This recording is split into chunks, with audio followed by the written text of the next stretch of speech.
this is how I used my student's gesture drawing of the tulips to then use the end of her paints and to make this fun piece. So there we go with a nice light green. You know that I always teach you to make your 3 shades of green. There wasn't very much left of her yellow, so that's why it becomes really dominant very quickly. So this is the dark green that I've just added here. I think I'm come along here with a little bit of yellow. I added a wee bit of yellow that I could find on another plate. So we have 3 versions of green: lime green, sort of mid green, and all using blue and yellow. Then I decided to add some red to that green, which, as you will now know, red, green, red, blue and yellow will mix your brown shades. So the brown is adding the depth which we want for the very center of the flowers. Even though you can't see brown there, we're just doing this through the artist's eyes, and we're making this within 5 minutes. So really here I'm just like, oh, whatever, like let's just enjoy this. I follow some of her lines, which you can see in the black, and I make my own lines. And what I'm looking there, I keep looking over it. I always want you to look at your subject matter. And I'm looking to see negative space. So I'm looking at the gaps in and around the tulips, right down even into the stalks, which is where I plant on now. So I basically pick 4 or 5 stalks, and then I let the colour that I use in the stalks come up to the top.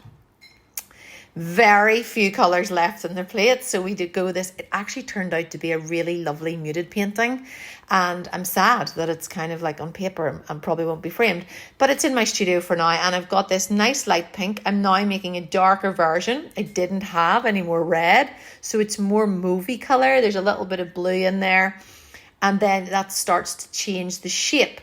So it means that there is more definition and it's nice and smooth. I love tulips. They're just like a lovely bell, and the way they've got this lovely drooping down here. So I'm adding in a little bit of a petal there, you can see.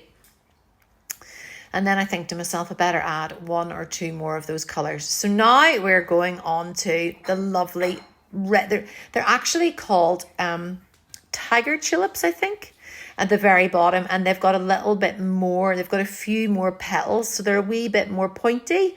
You'll see I add in a little bit of those, and then I use the same colour for the peachy ones at the very top. So you'll see the ones in the foreground are more, they're larger, and then I decide to add a little bit of that same colour into the water. So whenever we're doing the water, you have to think of it like a mirror. So there's the colours from the flowers, they're slightly reflected in the water, and then because of time, and I knew my next student was arriving, I literally grab the white paint and I add it on. So we've got this real extreme of wherever the very brightest bit of the vase is. I also use that. You can see there I was committed there, and then I thought, oh no, I don't need that. But you will see at the front of the vase, if you look at the tulips in the actual vase, the real tulips, there's lighter stalks. So that's what I'm adding in, and I'm adding in just a little bit of light for the petals of the tulips as well. When you're painting this fast, you've got to commit. So that's what I would say here is I just committed to it. I just felt so free. Whenever you're teaching, it's really important, I believe, that I constantly paint myself and I don't have to explain myself, even though now I'm doing that for you in this video. And really what happens here is I've just decided, right, I want to get a few more in so that I can cover all her lines. So she had already put the little gesture drawing, but it's actually lovely. When you use just one brush like this, all you're doing is just getting it. Like for now, when you look at it, the vase, it was too large, but it totally turned out very beautiful. I'd love you to give something like this a go.